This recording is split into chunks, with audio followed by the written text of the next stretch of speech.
Hello everyone, Guillaume Letzman here, host of the E-Commerce Wizards podcast, where I feature leaders in e-commerce and business. So our guest today, Paul Rafelson, is an attorney, and he says that he's completed over $250 million of Amazon acquisitions with aggregators. So if you're an Amazon seller looking to sell your business either now or considering the idea of perhaps do this later, this is an episode for you. You really want to check this out. You have a great legal expert who's going to talk about it. Earning multiples for your exits, legal risk and things to avoid, traps to avoid. And toward the end of the episode, we get really geeky about all the Canadian and US taxes and things to be careful about, and transfer of liabilities, even after the sale and so on. So if you're looking to sell to an Amazon aggregator, this is an episode for you. You don't want to miss this out. Today's guest is Paul Rafelson. He's one of the founding attorneys of Rafelson Law Firm. He also has another company called Sellers Basic. And today we're going to talk about Amazon aggregators. So acquisition, multiples when you sell your business, mistakes to avoid, and mistakes other people have done, and a little bit about the Amazon aggregator bubble and sort of the folly, you could even maybe call it delusion to some degree, that's been going on with the Amazon aggregator. So, all right, Paul, thanks for being here today. You're most welcome. Thank you so much for bringing me on. And this is a subject that's near and dear to my heart. So always happy to give you my feedback. Yeah, so as an attorney, I mean, you're very qualified to discuss all the legal aspect. You've seen many of those acquisition mergers and that kind of thing. Mm-hmm. Let's jump right into it. So what have you seen happening recently with Amazon aggregators, and that people should maybe be careful of before selling to one of those aggregators? Yeah, I mean, I think it's a couple of things. I think it's, just to give you a little bit of my background, we did about $250 million in what I would call, there was sort of a bubble, a 2021, like real bubbling, right? Where we saw, multiple of earnings, right? So if you make, $100 and your business might be worth a multiple of that, it might be worth $250, might be worth $300, right? When you hear people talking about multiples, right? 3x, 4x, right? That's what was going on. So you were getting paid a multiple of your earnings. That's pretty common. And maybe back in 2019, it might be 2.75, 3, depending on how much money you make. The more you make, the more of a multiple you're typically entitled to. But those same people that might have been sort of like at the 2.75, 3 to 3.25 range, 2021, they were getting offered a lot of money. They were getting offered like 5 to 6 at closing, which is a substantial jump from where it used to be, the market used to be. So it was a really bubbly time to sell, because that had a lot to do with the fact that you had just so much competition. Aggregators were being funded left and right in 2021. I mean, every day it seemed like a new aggregator, took the stage and announced some funding, or, so that was the market then. So it was hyper competitive, right? You could have an Amazon brand and you could put it up for listing and you could get 20 offers on it. I mean, it was nuts. So that explains it. Now we're at a place where 2022 is definitely slower. 2023, we're not sure yet where it stands compared to 2021, because we're actually kind of busy again. But the market has substantially changed since 2021. The numbers have come back down to earth, and the model is kind of come under question. Sort of, does it work? What are the Amazon aggregators trying to do? And did it actually work? A lot of the aggregators that started out early are not doing well. So at least it appears from that perspective on the outside, right? They've stopped acquiring, maybe. They're firing a ton of people. They're getting sued. There's all these sort of situations going on, and it's sort of the conclusion is the premise was flawed, at least at the outset in 2021 and 2020 and before. Now, some of the premise may have changed, but that's kind of where we're at now. I'll stop there. Got to give you a chance to ask some questions, or let's maybe explore a little bit that premise, just to be sure everybody's on the same level here listening to this episode. That, like, correct me or add to this. Basically, it's an arbitrage play. So they see a smaller business that has, let's say, 100K, 200K, 300K of bottom line revenue per year. It's going to trade at maybe 3 times more that earning. Maybe it's a $900,000 acquisition or something like that. And as a larger company, they trade at a much larger multiple, maybe 10x or something like that. So it's purely an arbitrage play. So let's buy as many a brand as we can, because just the moment they transition to our portfolio as a much larger aggregator, maybe even a publicly traded company, SPAC or something, special acquisition, company there. We trade at such higher multiple that it just makes sense to just buy, and it's pure arbitrage. Now, there's possibly some issues going on with this that you just start buying and start buying and start buying. Okay, you have to consolidate all that stuff correctly together. And I believe that's where stuff starts falling apart and where we may see that, hey, maybe the model doesn't even work. Yeah, I think that's right. I mean, if you look at, I think the sort of the business school concepts you're talking about are sort of like, nobody thought about the concept of synergy, right? Or economies of scale. There's sort of assumed that there would be economies of scale and maybe synergies Amazon, but it didn't work out the way they wanted to work. So you're right. There was an element, there were some folks that were in it purely for the arbitrage play. If we buy 10 companies that are selling, making $300,000 of profit, and we paid them a 3x multiple, right? This might be the underlying theory, right? That's now we have a $3 million company that we can sell at a 4 or 5x multiple or a 6x multiple or a 7, whatever it is. But there's an arbitrage play, right? When you accumulate those companies together, and now you have $3 million of earnings rather than and you package as one company making 3 million rather than just really 10 companies making 300,000. You try to arbitrage that, but I think it didn't work because some of the mistakes, some of the presumptions I think that were made was that they could do this as good or better than the owner. So they needed to show some sort of economy of scale or something. So that typically meant, that their own internal team was better than the seller. And I think they learned over the years that that's not true. Like there's something to be said about the magic that the owner has when they run this business, and the way these guys were running this business in a lot of cases, it was terrible. I mean, they weren't pursuing new product launches. They didn't know how to successfully launch a product because they could only buy listings with, pre-proven pre-proven success. Excuse me. Uh, it was just kind of, there was a prioritization. They were understaffed. I think they undervalued what their staffing needs were or underassessed that. So they'd have prioritization situations where they'd say, hey, we're going to we can only prioritize 10 or 20 brands or whatever that number is. So anyone who's not in that brand, they may turn the PPC off. They may turn and just watch the listings go to garbage. And if that's your brand that you sold them, that's a terrible thing to witness, right? You're like, I was on track to do this, that, and the other, especially if you thought you were getting more money out of this deal, which is something we teach. We teach our clients generally not to expect those funds because we just think that they're very speculative, right? We call them earnouts, but those are real stories, that really happened. And one of the ways we know it's a little different now is because the new model that we're seeing more common with aggregators that we're seeing in the marketplace today is we're seeing more of an expectation that you don't exit. That's a common expression, right? When you study business, you're exiting. They don't really want you to go anywhere. They want you to stay around and keep running the business. So they do want, it's almost like a 6-pack of soda, right? Where each can is separately, as opposed to like a liter bottle, right? Like it's every can in the holder is like its own thing, and it's all sort of siloed. But they want those owners running their businesses as if they were still running it for themselves. So, which does, in my opinion, also sort of makes the valuations seem off because if you're spending the entire year running your business, then I'm not sure I guess you could argue 1 year of your multiple you've basically earned yourself, right? Because you're not getting to walk away from it, right? Maybe there's some risk sharing argument because you're getting paid up front, but Yeah, peace of mind for sure. It must be part of that negotiation when you have, I don't know, a few hundreds of thousands of dollars of inventory stock overseas, and then you wait for that thing to ship. It's going to take a few months to arrive. Then your stock starting to deplete again. You need to place another order overseas to get the stuff shipped. It can get nerve wracking, especially if they put their house in guarantee or something. So there can be a peace of mind leverage. It's like, okay, the big guy is going to take some of the risk away for sure.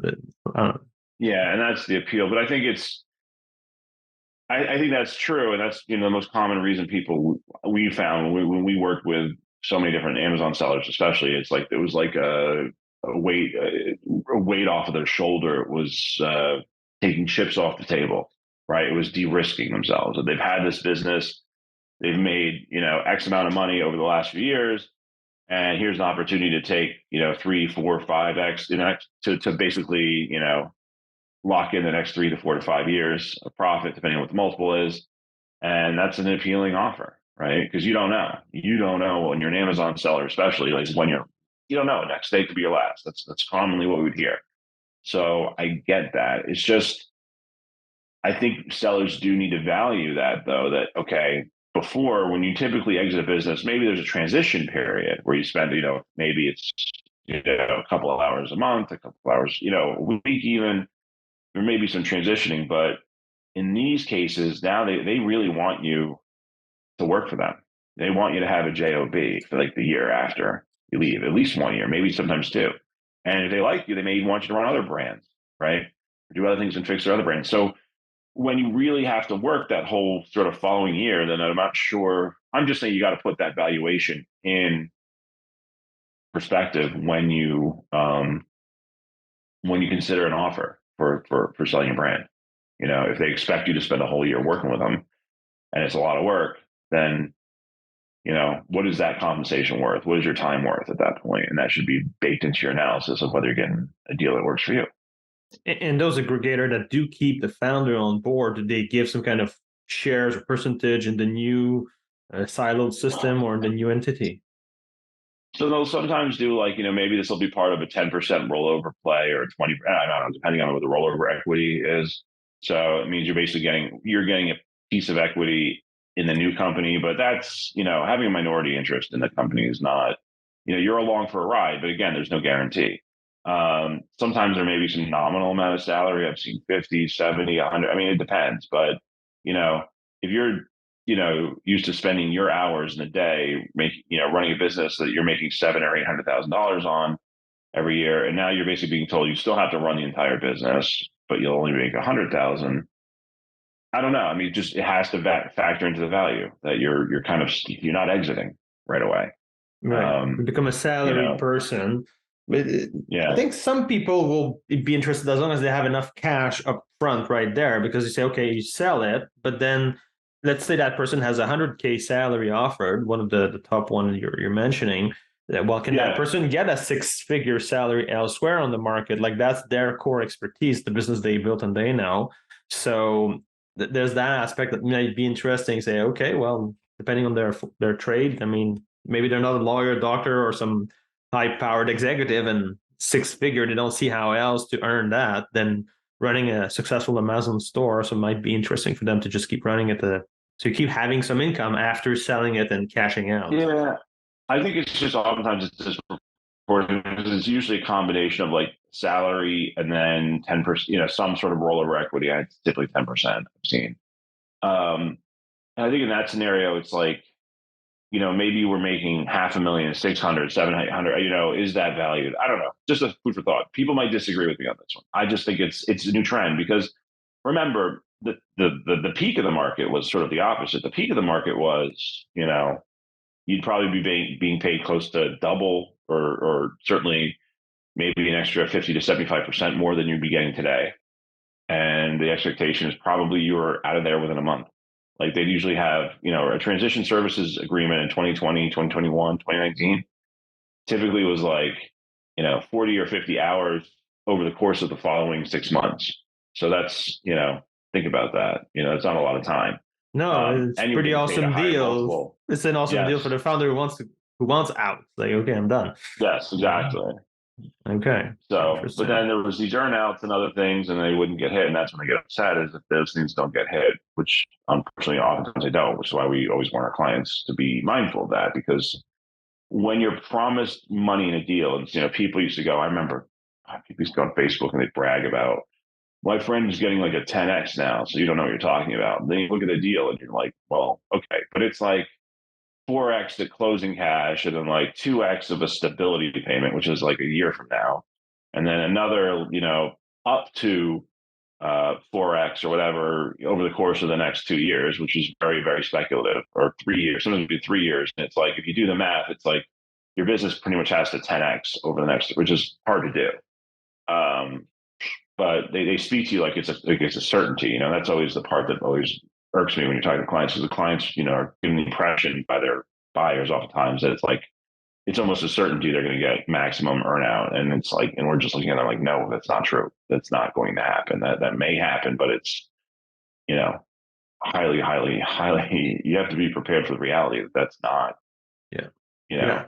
This episode is brought to you by MageMontreal. If a business wants a powerful e-commerce online store that will increase their sales, or to move piled up inventory to free up cash reserves, or to automate business processes to reduce human processing errors, our company, MageMontreal, can do that. We've been helping e-commerce stores for over a decade. Here's the catch. We're specialized and only work on the Adobe Magento e-commerce platform, also known as Adobe Commerce. We're among only a handful of certified companies in Canada. We do everything Magento related. If you know someone who needs design, support, training, maintenance, or a new e-commerce website, email our team at support@magemontreal.com or go to magemontreal.com. That's MAGE Montreal.com.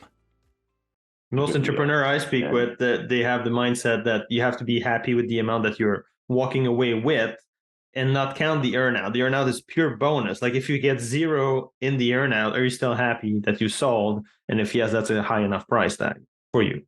That's exactly my teachings. It's that simple. It's like, if you're not, if you not making this earnout, it's going to put you into a deep spiral of depression. Don't do the deal. Like, that's what I would say, right? Like, you have to be happy with closing cash. Great. So you say the early aggregator sort of are not doing too great. The later one to join the party, they seem to be keeping the founders on board and seem to be doing way better. So I think one of the problems here, we've touched about this a little bit before, but it was a delusion from the aggregator. First of all, this arrogance that, hey, we're going to run this shop way better than you. Like that might be true of a few rock star in your aggregator team, but how many rock stars do you have if you have hundreds of millions of dollars to burn and acquire stuff? How many rock star can you deploy? So, it was just not a scalable model. At one point, you have average employees running this that are not more qualified than the guy who spent several years building this Amazon store, who really knows the full supply chain, all the deal. He tried and failed at many products and so on. That was one thing, just like a little bit of arrogance on we're just going to always run better than the founders. Then the next thing is a lack of synergy, as you mentioned, that they're just like buying, and this is an arbitrage play, and it's not necessarily okay. But what about the manufacturing process? Like, can you buy all from the same buyer and increase your purchasing power? Or you're just buying a little bit everything in the dog and niche or whatever it is, So that's the second one that you have, and the third one that's a major fundamental mistake is that they believe they're buying Amazon businesses, which they're not. So Amazon is a sales channel. It's one among many. You could be selling on Etsy, on Walmart Marketplace. You could sell on your own, .com website, on whatever platform, Shopify, Magento, something else. You can have a brick and mortar store. So selling on Amazon is just one marketing channel, one sale channel among many. So they made the mistake of saying, because this store generates at least 60% of their revenue on Amazon, they're an Amazon business. That's not the case. That's just a business with an exaggerated dependence on a single sales channel. So it doesn't mean you know how to run that business. How do you source the product? How do you deal? What's the industry like? What's the mindset in that industry? You know nothing of that industry just because they're selling on Amazon. You could even stop selling on Amazon with that Amazon business and just use other channels as well. Yeah, I think a lot of our, we're an e-commerce focused law firm, right? And we have e-commerce program. We even have Seller Basics, which is our suspension program. It's like suspension, free lawyers for entrepreneurs, if they who pay the $100 a month. But, the one benefit that, Amazon sellers particularly love about Seller Basics, that's above and beyond what the typical entrepreneur would typically need help with, but is very common with Amazon, is that whole account suspension, agent suspension issue that we deal with all the time. And we've actually built like sort of an insurance style. It's not actually insurance, but it's like an insurance style model around that to help sellers. So, it's Amazon businesses are unique. And I know you just kind of don't like the term, but it's like, it is an Amazon dependent business. And the funny thing about the aggregators is that they didn't actually, you're right. I think 60% might have even been too low. But if it was, they didn't even know what to do with these businesses if they were too multi-channel. They wanted stream, they thought their whole formula was kind of around the Amazon marketplace, and that's where the synergy was. Yeah, And and that you could have, that's their day one deviation. That from day one you go the wrong path. It's a fundamental assumption error that just because they're selling on Amazon and overly dependent on Amazon, they're an Amazon business. That's not the case.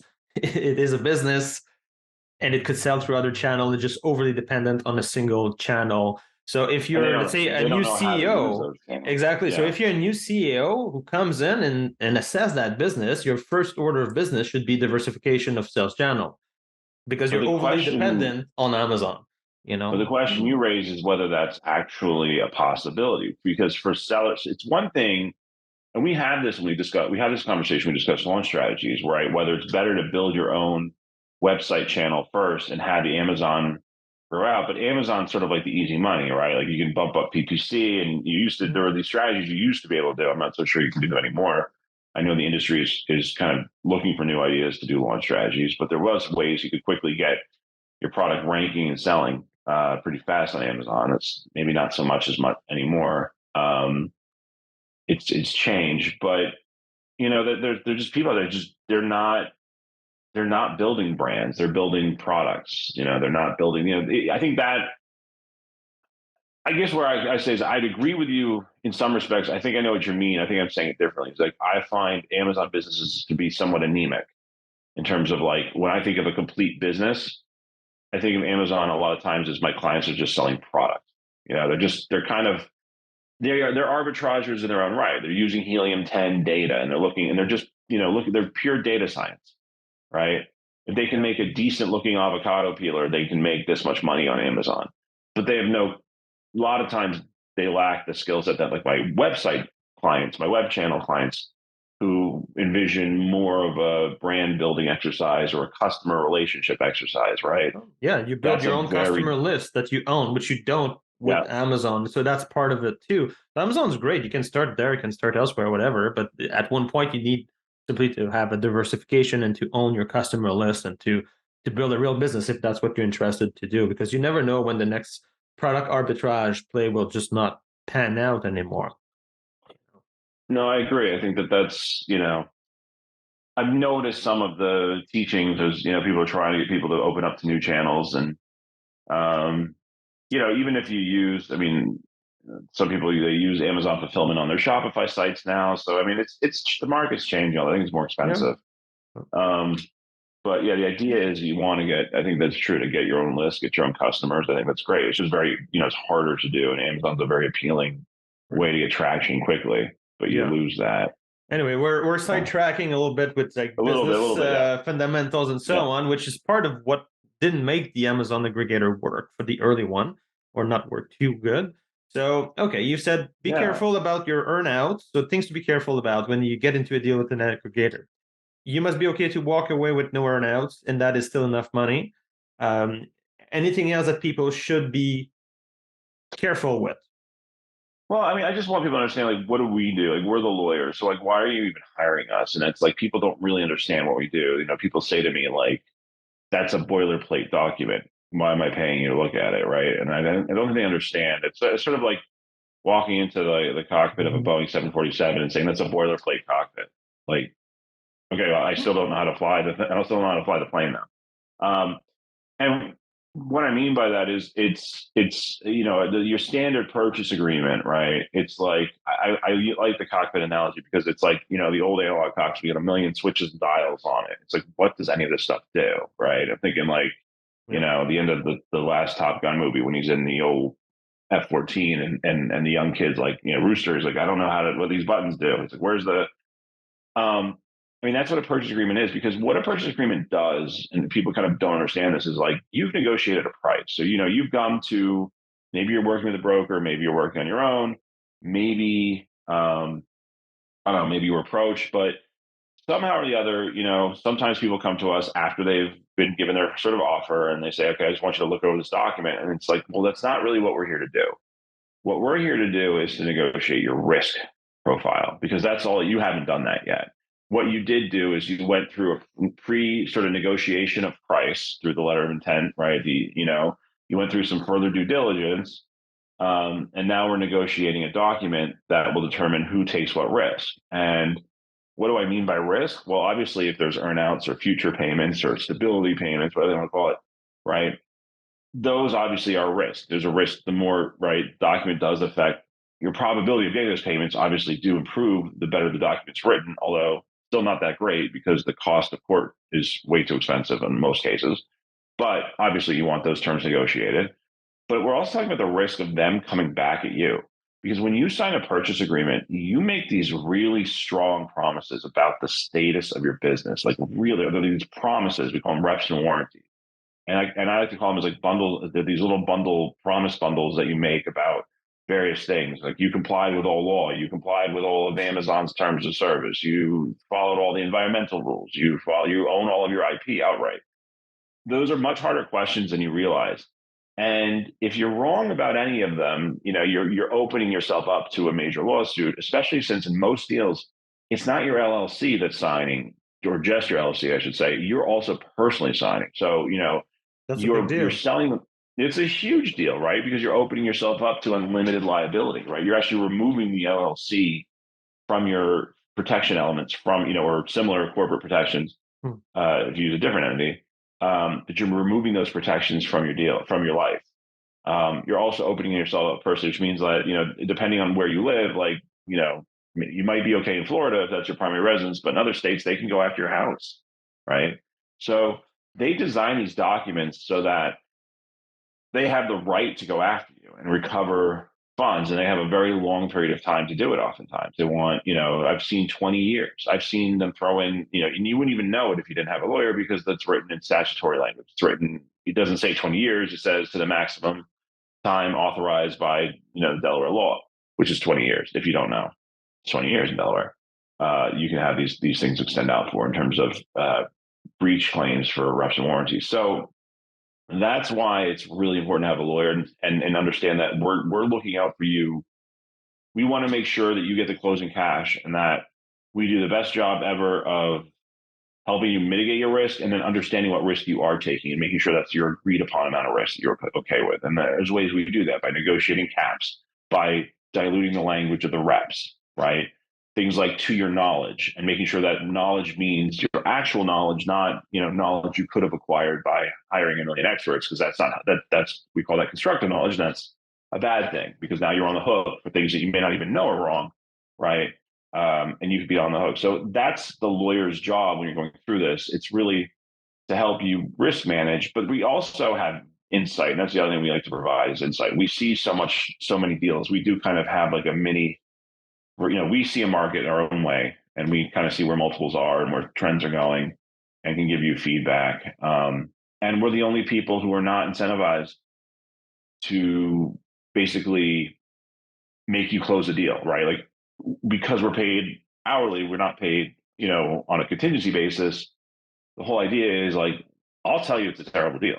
I'll tell you it's a bad deal. I'll give you honest feedback. Whereas like a broker may not be as inclined to tell you to walk away because obviously their commission is dependent on you not walking away. And they also don't really care about this legal stuff and will tend to poo-poo it because, again, it doesn't affect them. They just want you to sign and they want to get their commission. And that's it. And then you have a 20-year period of liability, right? Ooh, Yeah, you're running, you're looking over your shoulder for 20 years, wondering if they're going to take your house, And then people say, oh, but they would never do that. So-and-so, such a famous aggregator. I'm like, if it's the private equity backers, right? It's the bankruptcy trustee. It could be anybody. It's like, you have no idea. You have these contracts out there. I mean, you're toast if you're not negotiating them right, So Green. The whole idea is to make those contracts strong. But yeah, I mean, the market is it's the aggregator business model is, I guess we're waiting to see how it does work. I mean, I think there's also an arrogance that they think that you're gonna make an impression on the customer. I told this to Business Insider, like not this past Christmas season, the season before. I did an interview with them, and we were talking about the aggregators failing men, and I said, it's some of them had some real arrogance. They were saying things like, "We want to be the next Procter and Gamble." we want to be 2020. We want to be the Procter & Gamble of the 21st century or something like that. And I'm just like, you're actually arrogant to think you as an Amazon dependent business could accomplish that, because Amazon won't let you do that, which goes back to your point, why you need to really have diverse channels. Because if you want to make an impression, if you really want to control the customer and get to your customer, you really need to make sure you're controlling the experience from A to Z the way Amazon does, because that's what tends to wow people, right? It's their Amazon experience that keeps drawing back to Amazon, which is why it's such an easy platform to start on and why people love it, because we know there's going to be eyeballs on that website, right? Your starting point is, I know there's going to be a lot of people looking at this website. The question is, how do I get them to look at my stuff? That's the trick, right? How do I get them to see my stuff out of everybody else's? But there's no shortage of people wanting to look at Amazon's website. Whereas when you're starting your own website, the problem is, how do I get people to look at my website? Yeah, that's always the number one challenge at first, for sure. Yeah. You need to buy your own traffic and so on. Anyway, that's aside the discussion. I learned a little bit about that at Affiliate World in Barcelona, and I also learned that's a whole different world. But yes, yeah, exactly. I learned a little bit about traffic. So, any last thoughts, sort of wrap up this discussion about aggregators? Yeah, I don't think, if you have an e-commerce business, Amazon aggregators are out there. If you do a lot of Amazon, if you don't, you still have a very valuable business. If you, there are also Shopify aggregators like Open Store, or website aggregators like Open Store. But don't assume that they're everything. I tell people, there's still places to go to get better multiples. If you have a good business and you built something awesome, there are buyers out there. You just need, good business brokers, and there are good business brokers out there, or bankers, depending on your size, right?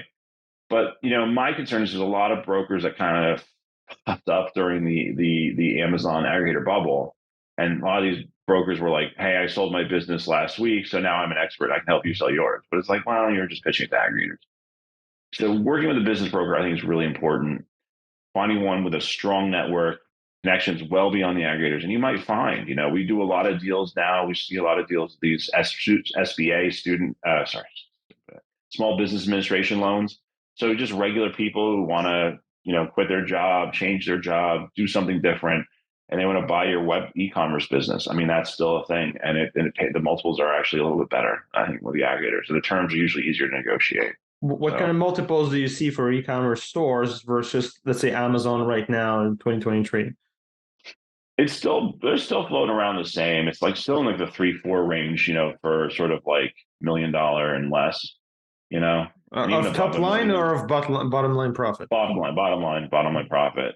So what ends up happening a lot of times, depending on people's profit margin, but a lot of times I always say it just sort of funny works this way. It's like, it almost becomes like your top line is your purchase price, because people's, I guess, their net profit, if it's 20 or 25%, because if it's much lower than that, then the aggregator doesn't want it. So it's typically, that's just why we typically see like 20 to 25%. So it ends up like, by the time you apply the multiple, it almost gets back to where almost becomes your top line earnings as your buyout price. Just kind of works out that way.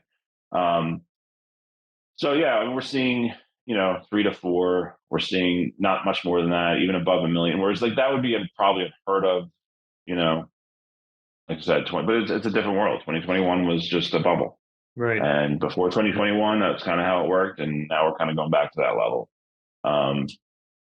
And so, but when I see offers in like the twos and somebody's doing $1 million a year, it's like, I'm just kind of like, I don't think, maybe just keep it, make the money.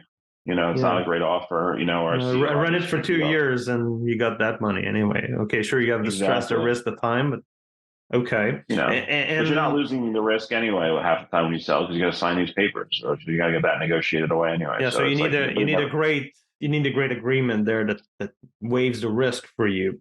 Okay, and for the e-commerce store, do you see anything above 3 or 4 that you see on the Amazon aggregator? Not as much. No, it's still floating around the 3 or the 4. I have to go back and see. I was just looking at one the other day. I can't remember if it cracked 5. It was a big number, but I think it was like a $2 million. So I think it might have cracked 5 because it was like a $2 million store. Yeah. It just depends. $2 million net, not gross. Sorry. Yeah, for sure. Because it gives them safety, just for the audience. If you buy a business and there's only like $100,000 left in cash, and in the year you have a few unexpected things the next year, and voila, you have You can no wipe the whole cash thing out. left. Yeah. Exactly. So when you have a business that generates more cash, it becomes more appealing to a buyer because it's a safer purchase. That, okay, there's a bump in the road, we have cash to cover that and to fix the problems. So that's important. Maybe another technical question for you: are those like asset sales or just like share sales? And they're saying that the shares of the business or the assets? Mostly they're asset sales. Once a blue moon, we do get involved in stock sales because, for example, I believe in Canada there's a tax benefit to a share sale. That's why I'm asking. Yeah. They have similar thing in like the UK. I think in Ireland have similar sort of these one-time realization event deductions. So you can save up to like $1 million on your tax deduct like $1 million or something equivalent to that, €1 million, or depending on where you are. So we're fully aware of that. The issue is just, that's just sucks. But like, it's a lot of the buyers don't want to buy American businesses in shareholder agreements. Like we've done a few, especially with the European aggregators who are doing it under European law. They're a little more open to it. But I think people are just paranoid about the risk of the American legal system. And I say American business, I mean, you could be you'd be a business in Germany owning an American trademark, and if your predominant market is America, like 90% of your business is coming from the United States, excuse me, then I mean, I think that scares people a little bit, and people just get kind of fear that there's liability out there. Yeah, there's always liability lurking, so people tend to think the asset sales, mitigate some of your what you call success or liability risk, although not with respect to taxes, and sometimes even with personal injury, courts might see it as fundamentally unfair, and they may let it carry over. So it's not even a guarantee that works, but it's certainly an argument to say that that's what you did. So that's why they do it. So because again, for our audience, if it's an asset purchase or an asset sale of a business, you're just buying the stuff of the company, the inventory, the intellectual property, the logo, the brand name, and so on. So people cannot sue you for any kind of skeleton in the closet, as we call it here, that brand might have, because you didn't buy the company, you just bought their stuff, and then their past history, if they get sued, none of your concern. But if you bought the share, you bought the entire company, then you also bought all the history of that business and possibly skeletons that could come after you later. That business had done whatever malpractice in the past, and it just comes back to haunt you later because you bought the share. So it's why buying asset tends to be popular for that protection reason. But yes, in Canada, there's the capital gain exemption for almost $1 million, and they keep indexing it with inflation each year, that when you sell the shares of business up to almost $1 million for one individual, you don't pay tax. It's 1 million net in your pocket there. And this is over your lifetime. So you could sell a business of 400,000 and later another one of 600,000. It's over your lifetime. And you could also put in place a family trust to extend that benefit to the rest of your family. So that's something quite popular here in Canada. But of course, it goes back to, can you get a deal for selling the shares of the business? It can be done. It can be done. It's patience, and it may not be a typical aggregator, but absolutely, I believe it typically can be done. We've done them. It's more work by far, but it can be done. I think I've seen it done. Again, it goes back to finding a good broker or a good banker who can help you pitch that to the right business who's willing to sort of assume some of that risk. But certainly worth trying. I think it's worth, especially because that's such a huge benefit, right? To not have to pay tax, especially in Canada. Yeah. Right. It's a lot of tax. Yeah. So it'd be like 50% tax. If you have $1 million earning in just 1 year, you'll pay 53% tax on that thing. So you're happy to pay zero instead, if you can do in the US. In the US, it's typically the when you're doing the e-commerce business, the number one asset is by a long shot, right? You're selling your inventory typically at cost. So there's no profit in the inventory, baked in the inventory. So what you have is the goodwill and trademark and the goodwill associated with a trademark, right? That's the primary asset. That's what you're getting them. And that actually can be taxed as capital gain. So for U.S. citizens, it's like 20% tax on the predominant amount of their profit when they sell an e-commerce business. Typically, that's what we've seen. But Yeah, if it's 50%, I mean, it's absolutely worth This is if you it. take it personally. Now, there's all kind of ways you could always sell it to another company, because companies have different tax rates and whatever. So you need to talk with a tax specialist there about structuring your deal the most efficient way for your personal situation. But it's very important to know the difference there: asset sales and share sales. And question like this: is there some kind of like, let's say, an acquiring company who wants to buy the shares like this? Could they have some kind of shell company in between that's doing the transaction and somehow cannot trace back to them closing the companies? Is there something that might actually work along those lines? I think that's a I think that's a stretch because while you can do things and we can certainly create companies like in the US where it's like it's not publicly known, so certainly you're not in the public view. I could certainly go get a court order and find it through discovery, right? It's only going to take me a little more work, but if I really want to find out, I'm going to find out, right? Who's behind this company? And so I think Not in it's the sense of doable, but hiding, not in the sense of hiding, but maybe like who's buying who, and then maybe you have a shell company buying the oh shares of yeah, I that mean yeah, one, and then you have the main acquirer buying just the asset of that one, and then you sort of close the shell company in between, just to, so that right. like the one selling the company can get the maximum cash and tax deduction, and the one Mhm. buying doesn't have the risk of skeletons that that company might have. I don't know if it's doable. It's just like a curiosity. It's definitely no, you could definitely do it. It's just would it work? It's very case by case. Like I said, taxes almost certainly won't work, right? Like sales taxes, income taxes. Usually, sales tax is the biggest concern, No, it would though. not The be to e-commerce. dodge taxes. You pay all your taxes for sure. It would be to dodge risk of like. No, no, no, no. I know. I'm just saying, but that's the one liability that I think freaks a lot of people out because doing taxes on Shopify sites or websites is more complicated than on Amazon. So when you have a larger like e-commerce store presence than you do Amazon, and you're doing a lot of money, but you haven't registered for taxes, like that freaks people out because you didn't collect it. So that liability carries over, right? So, Mm. like I'll give you an example. Like if you fail to collect $100,000 of sales tax in California, right? And you close your business, they don't go after you personally for that tax, right? Oh, they But don't. if you sell your business, they will transfer. This is for sales and use tax, so just Mhm. transaction tax. But if you sell your business, that tax will carry over. That liability will continue. Okay. But if you Well, close, as long as you didn't collect it and pocket it in California, you can close your business and that'll end the tax liability. But if you kind of transition it to a new co, so those kind of liabilities, and because that's commonly what people are scared of, they try to. But that can happen in an asset sale too. And like I said, there's always court cases where they could try to bring a successor liability argument, say that is something fundamentally unfair about how this brand was sold, and the liability just kind of being left out to dry if somebody was hurt. So but yeah, I mean, you can always do those things to help, build what we call moats, right? Liability moats. And then, you can use to try to sort of defend yourself in the event that that happens, along with hopefully good insurance and, make some sort of asset protection arguments around that as a buyer for sure. okay.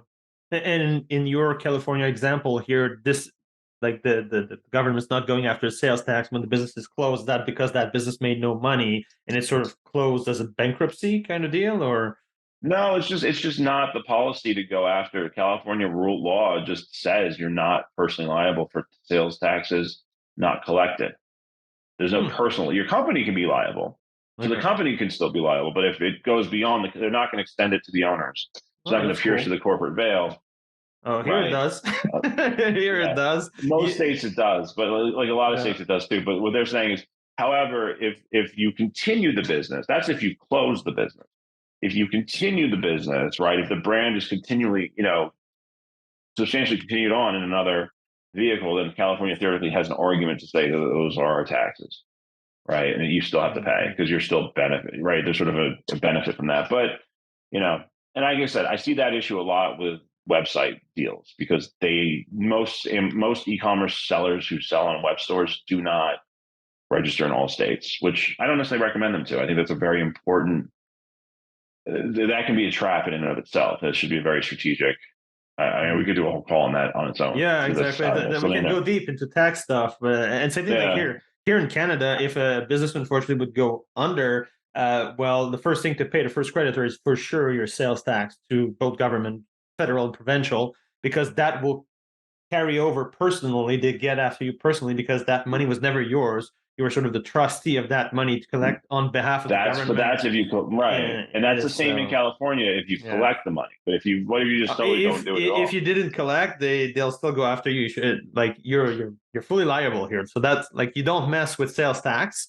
But if the business is going under and there's, let's say, income tax on the corporate level not paid, as far as I know, that will just be part of the bankruptcy closure of the company. That doesn't go after you, but sales tax, you make sure that thing's paid first before everything else, before you run out of money. And then you let the income tax and everything else just die with the bankruptcy.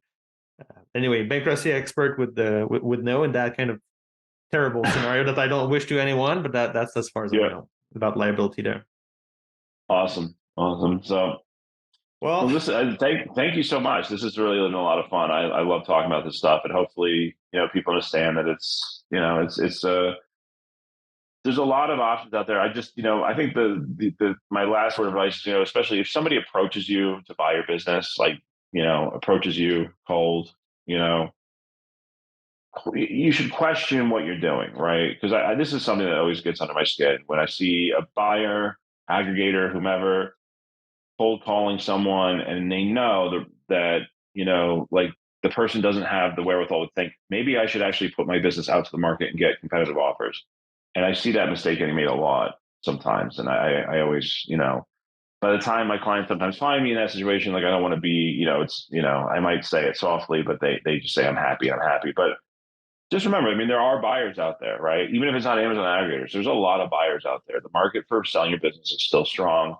You just need help. I just do think you do need help finding a buyer. And I think that's important. And who helps you, I think, is important. So be mindful, but definitely do it, and definitely take advantage of the fact that there is a market out there. It's not just one person. A lot of people probably want to buy your business if it's doing well. All right. Good advice, Paul. So thanks for being here today, Paul. If people want to get in touch with you, what's the best way? Sure. If you are interested in our law firm, it's paul@ecom.law, ecom.law. If you are interested in our in the legal plan that's separate from my law firm that we participate in along with other lawyers, it's sellerbasics.com. And you can check that out on our website and see how you can work with our law firm or other law firms. And it's a very affordable way to get legal help for your business, as well as like e-commerce stuff and other e-commerce benefits. But check us out either way. I'd love to hear from you. Thank you so much. Appreciate it. Nice meeting everyone virtually or over this call. So thank you for watching.